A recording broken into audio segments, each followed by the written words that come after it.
괜찮아. 괜찮아요. 괜찮아. Aku hanya memikirkan satu peraturan penting. Kenapa kau lakukan hari ini kalau kau bisa melakukannya besok? Hahaha. A few moments later.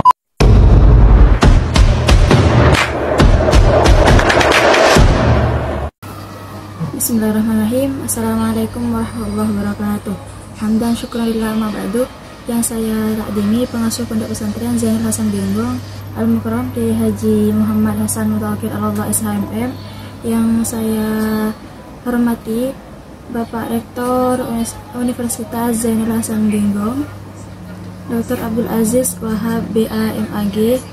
Yang saya hormati Dekan Fakultas Tadris Umum Ibu Wahyu Lestari MPD, sekaligus selaku dosen pengampu mata kuliah evaluasi hasil belajar matematika. Dan yang saya sayangi kedua orang tua serta teman-teman, tak lupa pula teman-teman seperjuangan. Perkenalkan, nama saya Andini Nurma Isyati. Saya mahasiswi dari Fakultas Tadris Umum, program studi Tadris Matematika. Baik, di sini saya akan mempresentasikan sebuah PPT. Di sini saya akan mempresentasikan materi bab ketiga, yaitu masalah tes. Langsung saja. Di sini yang pertama ada pengertian tes. Asal mula tes adalah rektum, yang artinya alat pengukur tanah.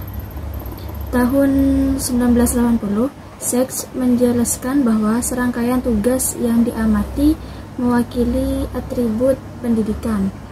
Sumadi Surya Brata mendefinisikan tes berupa serangkaian soal untuk dijawab demi mengambil kesimpulan, juga membandingkan dengan tes lainnya. Merujuk pada kedua pengertian tersebut, bisa disimpulkan tes adalah alat pengukuran berbentuk perintah tertuju pada tes demi mendapatkan kesesuaian tes. Dinyatakan valid jika dapat menilai apa yang harus dinilai. Lanjut, yang kedua, di sini ada pengertian tes dari beberapa ahli. Yang pertama ada James Cangelosi tahun 1995, pengukuran terencana yang digunakan oleh pendidik demi mengkondisikan siswa untuk menunjukkan hasil. Yang kedua ada F.L. Godene dalam Sudijono tahun 2008, tes serangkaian tugas yang diberikan pada individu maupun kelompok untuk membandingkan kemampuan yang dimilikinya. Yang ketiga Norma dalam Jali dan Muljono tahun 2008, adalah prosedur penilaian secara menyeluruh sistematis sebagai dasar penentu keputusan. Yang keempat ada Arikunto tahun 2010 sebagai alat. Tes adalah sebagai alat untuk mengukur sesuatu dalam suasana menurut metode, cara, dan aturan tertentu.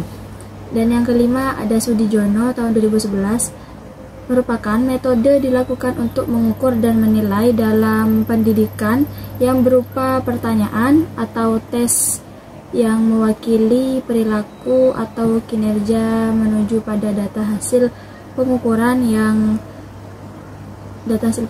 Dan yang terakhir ada Ana Anastasia, tes adalah alat ukur dengan kriteria objektif yang digunakan secara luas. Selanjutnya ada jenis-jenis tes. Yang pertama ada tes penempatan.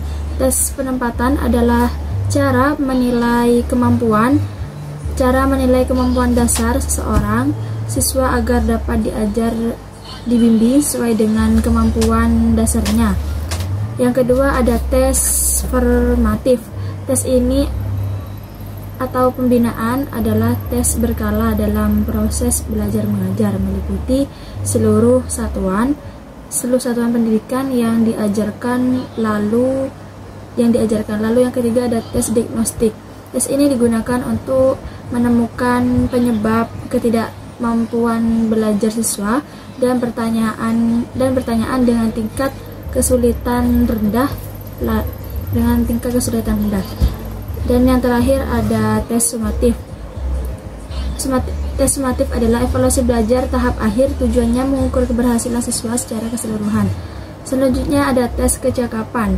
Tes ini memeriksa tingkat kinerja relatif terhadap kriteria umum, mengasih gambar luas tentang pengetahuan dan keterampilan.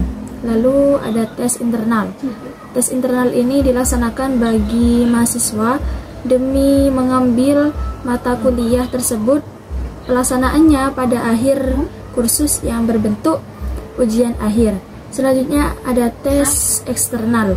Tes eksternal ini adalah tes yang diberikan oleh lembaga di luar tempat belajar siswa. Lalu tes objektif. Tes objektif adalah soal yang betul dan salah atau tes pilihan ganda. Selanjutnya ada tes subjektif. Tes ini mengharuskan pemeriksaan untuk menentukan secara subjektif apa yang layak. Contohnya seperti wawancara lisan. Yang terakhir ada tes kombinasi. Tes kombinasi ini merupakan kombinasi dari gaya objektif dan subjektif. Dan subjektif misalnya pada TOEFL. Dalam jenis-jenis tes juga ada tingkatannya. Yang pertama ada tes standar dan tidak standar. Tes standar adalah tes yang dibuat oleh pakar soal, dikatakan bagus karena diketahui empirik reliabilitas dalam arti uji tingkat stabilitas maupun homogenitasnya. Lalu ada tes non standar. Tes ini adalah kebalikan dari tes standar, ditulis oleh guru yang belum punya keahlian untuk mempersiapkan tes, oleh karena itu validitas dan rehabilitasnya belum dipertimbangkan. Selanjutnya ada juga tes berdasarkan bentuknya. Di sini ada dua jenis. Yang pertama ada tes tertulis dan tes lisan. Tes tulis sering disebut juga pencil test atau paper test, yaitu tes yang dikerjakan oleh siswa dengan cara tertulis. Lalu yang kedua, tes lisan. Tes lisan ini merupakan bagian dari kelompok tes verbal yang soalnya dijawab dengan lisan atau verbal. Yang ketiga itu ada tes tindakan. Tes tindakan adalah tes yang berupa tindakan, tingkah laku konkret. Untuk melakukan tes ini harus melalui observasi. Selanjutnya ada fungsi tes. Ana Sugiono membagi fungsi tes menjadi dua jenis, yaitu yang pertama sebagai alat ukur bagi peserta didik, dan yang kedua sebagai ukuran keberhasilan program pembelajaran. Lanjut, di sini ada perbedaan tes. Ada perbedaan tes pengukuran dan penilaian. Tes ialah menggali informasi, sedangkan pengukuran memberikan angka nominal atau skala, dan penilaian mengambil keputusan dan memberi nilai. Di sini juga ada syarat tes yang baik. Tes yang baik harus memiliki syarat. Yang pertama, validitas, yang kedua reliabilitas, yang ketiga objektivitas, yang keempat praktikabilitas, dan yang terakhir ekonomis. Di sini juga ada penilaian tes tulis. Tes dibedakan menjadi dua golongan, yaitu tes tulisan seperti yang dijelaskan tadi. Tes tulis adalah pengajuan pertanyaan yang dilakukan dengan cara tertulis. Lalu ada tes lisan seperti yang saya jelaskan. Tes lisan adalah pengujian pertanyaan berbentuk pertanyaan tanya jawab dengan menggunakan lisan. Selanjutnya ada tes sebagai pengukuran. Tes sebagai pengukuran digolongkan menjadi 6 bagian. Yang pertama ada tes seleksi. Yang kedua ada tes pertama atau sering disebut dengan protes. Yang ketiga ada tes akhir, sering disebut post-tes. Yang keempat tes diagnostik. Yang kelima tes formatif. Dan yang terakhir ada tes sumatif. Baik, kita lanjut ke pembahasan terakhir, yaitu membuat tes.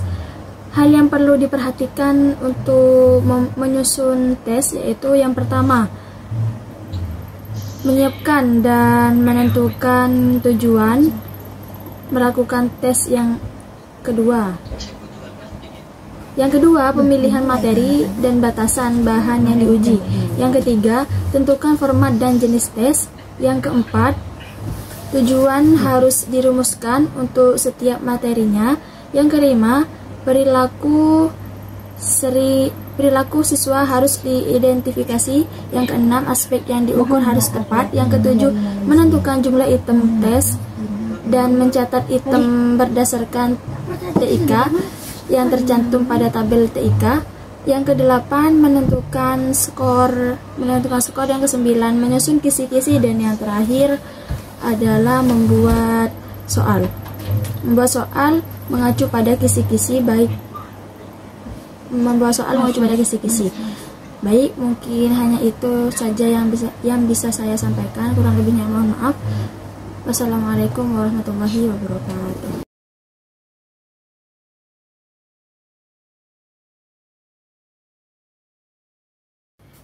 Mungkin hanya ini yang bisa saya sampaikan. Kurang lebihnya mohon maaf. Wassalamualaikum warahmatullahi wabarakatuh.